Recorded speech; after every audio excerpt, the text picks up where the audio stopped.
Hey guys, welcome to the Better Call Saul review and recap, or recap and review, whichever. Today we're doing episode 4, Hero. I'm Greg, this is Q. He had to work hard to be here today. He had to brave a winter storm to get here. Thank you, because, you know, I had to hike here. He didn't have to hike here, but for drama, sure he hiked. Even though I do 90% of the talking on this, like the 10% you add is very helpful. Yes, it is. Gives me time to take a drink. That's right. All right, we're going to get right into the show. Here we go. As always, this starts with a flash. I won't say a flashback. The first episode was actually a flash present. Second episode was a flashback to when the series takes place. The third episode was a flashback to Chicago, I found out today, where Chuck bailed Jimmy out of jail. They weren't specific that it was Chicago last week. The Story Sync told me that this week. And since Vince Gilligan writes the Story Sync, Jimmy was in jail in Chicago when his brother bailed him out. This week, we went back even further. I assume it was further because he was still trying to pull con jobs on people. And once he goes to jail and he makes a deal with his brother, you think that's over with. You think? The story starts with, at the time, Jimmy, or as he called himself to the guy, Saul Goodman, or Saul Goodman, were walking down an alleyway. The guy he was in the alleyway with was a gentleman known to you from the movie Clerks. Clerks 2. Who's the guy that argues about the Hobbit movies. And he pukes. To me, he's the nerd on Alias. But anyway, he's been in some stuff. He's a fairly well-known guy to be playing a bit part. He must have wanted to be on the show pretty bad. I guess so. Bill Burr was on Breaking Bad. You and I... Yeah, Bill Burr's famous to 3 people, you being one of them. Me? You. Oh, Bill Burr's the guy, the nerd from Alias, is much more famous. But we'll debate that. We'll debate that on another show. We're sticking to this. We're not debating the fame of Bill Burr. Anyway, they're walking down an alleyway. There's something going on. You know it's going to be a setup. There's a wallet found, and you and I both knew before they even found the fat guy that the nerd from Alias was being set up. It's just too easy. He's being scammed. Being scammed. This flashback really served no purpose to me in the show except later on when the next scam came up. You've already established a history in that episode for you to be in the brain set that anything you see happening probably isn't real. Does that make sense? Yeah, it makes you question things. Yeah, it makes you question things, and we question the next scam later on in the show.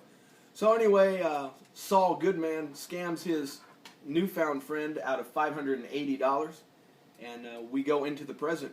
Or $560.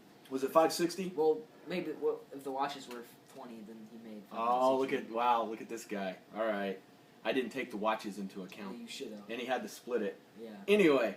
We now go to what is in Saul's time, present day, 2002, where he's out in the woods or out in the desert with the Kettlemans discussing whether or not they should hire him as their lawyer. Any input on this scene? They turned him down, which was sad. You know, I think at that moment he kind of knew he was labeled as a criminal lawyer. They gave him a choice of just taking the money, and he tried very hard to be hired to take the money so it would be legal. And I believe the exact words were, "You're the kind of lawyer guilty people hire." Yeah. Which is very soul-crushing. So, we leave the desert without knowing if he took the money at this point. Mike and Saul in the booth. Anything to add? Nope. That's it. That's it. They just had a conversation. It was kind of awkward watching it. Saul was trying to be nice for once. Mike was being Mike. Nothing really. A grumpy old geezer. I think... I'm calling it now. This is a 10-episode season. Mike is going to become more prevalent and get out of that booth in about episode 8. I'm calling it now. Until then, we're going to see episode exchanges of him driving through a booth talking to Mike. All right, outside the courtroom. Nacho is still in cuffs. He's freed. He never really went into court. He was just in the jailhouse. Free Nacho. Free Nacho. Do you think that Nacho believed anything that Jimmy told him? Yeah. No, I don't think he did. He knew that he ratted on him. He did. The thing that you and I talked about, though, was Jimmy kept hammering away at him about how he did him a favor, or someone did him a favor. And I believe that what Jimmy said penetrated. Even though Nacho knew he got ratted out, he knew he was very lucky. Nacho's a much smarter guy than Tuco. He's thinking. That's the last image I had of him as he walked away. I walked away with the idea that he was turning over everything in his head. So Nacho's a thinker. He is, and I think that maybe what he was thinking in his head was, next time I'll do this kind of thing better. All right. He also threatened Saul, though, that there will be consequences for snitching. He did, but then he just kind of let it go. And consequences could mean anything from expecting Saul to do free court work to ended up in the desert. So, yeah. The dreaded desert. The thing about Nacho's threat is, for him to really carry through on anything like the desert, he would need somebody to help him. And if he had to have somebody help him, he would have to explain why he was angry. And he's kind of like Tuco's go-to henchman, so he would have to explain why he was trying to cut his friends out of the money. Oh, that's a good point. So, Nacho's threats, while heavy, aren't as heavy as you'd think. At this point, we find out that Jimmy did indeed take the money, where he does a very long breakdown of where the money went. It was $30,000 he took. And the most prevalent thing was he charged $950 an hour for 20 hours work. And then he had $2,050 for miscellaneous and several other things. There was a big breakdown. This, I told you, was maybe the most important scene this season when we were watching it.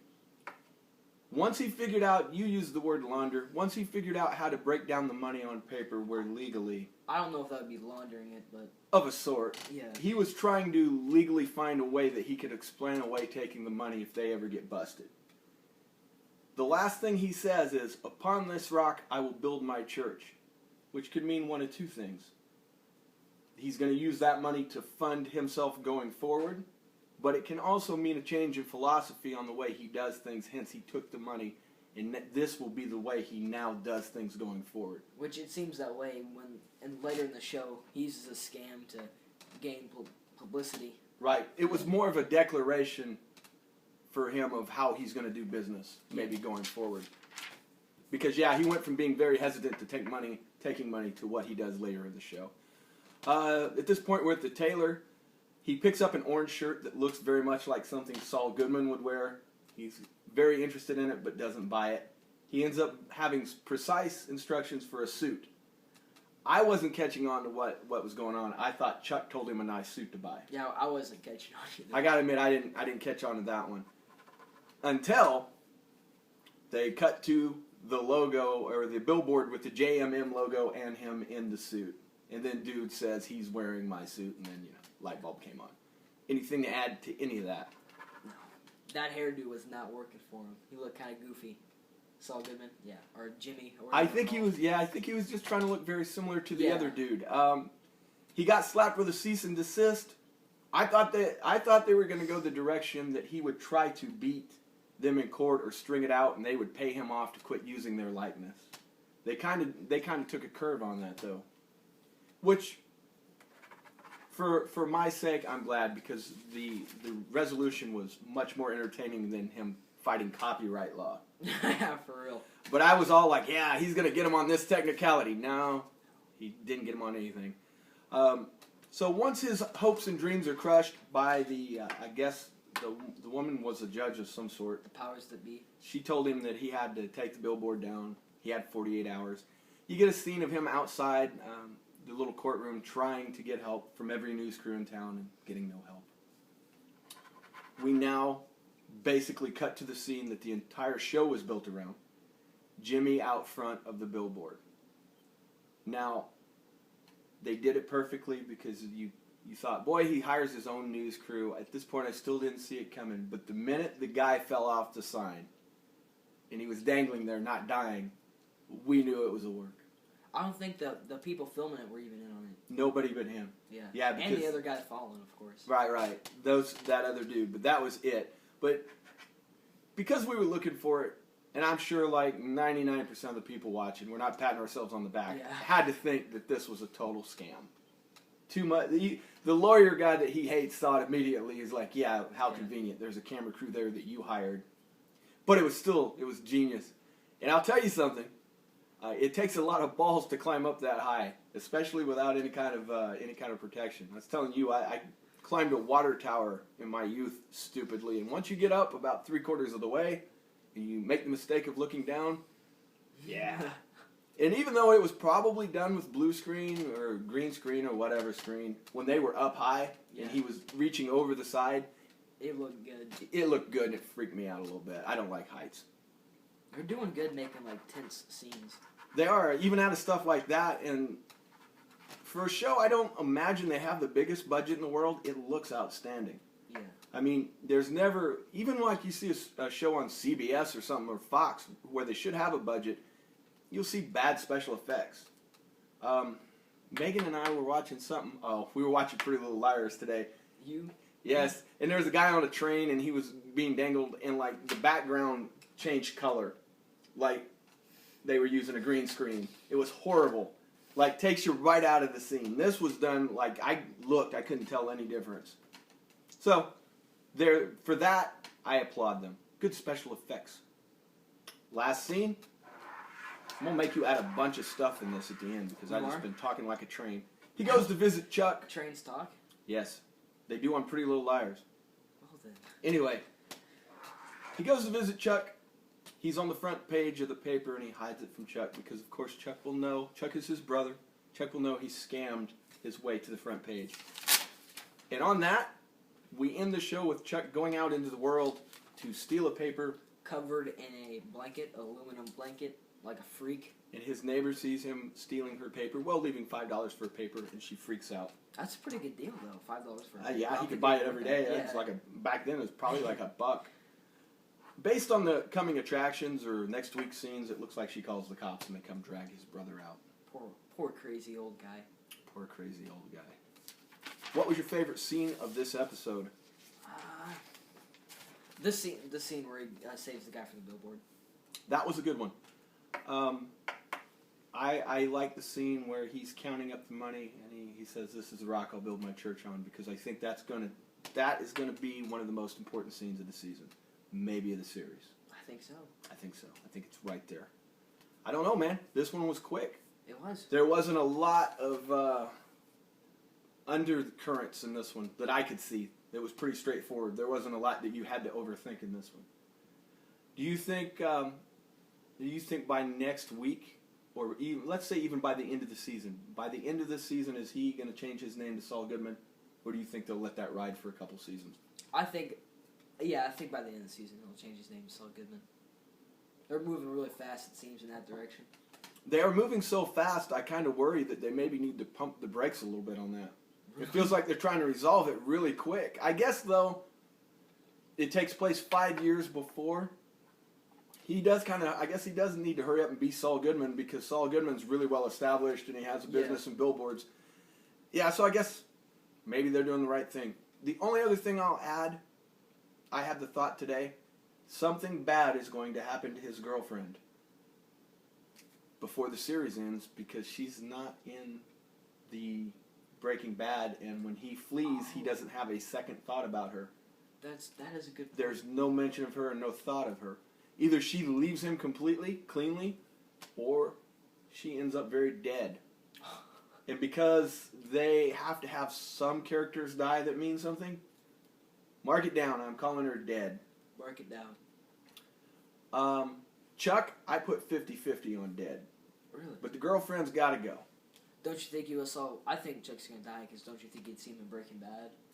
Maybe.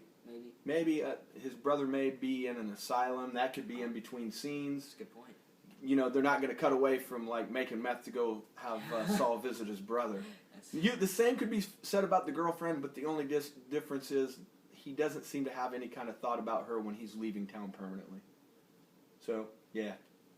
You heard it here first. She's dying. She's done. Done. That's it. Wait, one thing I really worry about the show is obviously, you know, Saul's not going to die. I really feel like they can't do anything like too big. Well, you say that, but I mean, that's why I think some people they're going to introduce are going to die. Certain people like Tuco are safe, but then other people like Nacho aren't. And they can do so many things as far as layers and, like, they have the ability to add other characters, like Hank. He said he'll never be on the show, but just Hank, for instance. could come on and do a guest spot, and it could be very meaningful, and it would be better than somebody dying. And besides, you knew that in season 3, Walter White wasn't going to die. Yeah. I mean, you didn't know the end of the series, but you knew he wasn't going to die just yet. So No, I it's mean, kind of the same thing.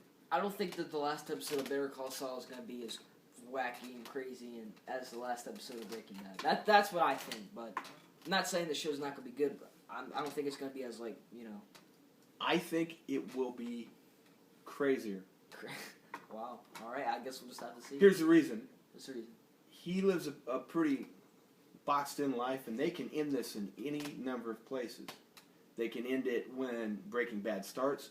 They can end it at some point during Breaking Bad, or they can end it after Breaking Bad. Having that much of a wide-open spot of where they can close the show, to me, means it could be anything. That's a good point. I mean, I would like to see the series end with him quitting Cinnabon, moving to another city, and changing his name to something else and being a lawyer again. That's what I want. That's what you want. That's what I want. And you never know. If you go back and watch that final scene, Walter White did blink. And they never did put a body bag over him or pronounce him dead officially. So there you go. But then we're kind of stretching. You tell me that's not a wacky ending. Walter White shows up at the Cinnabon. Credits. Thanks for watching. Yeah, that would be a pretty good ending.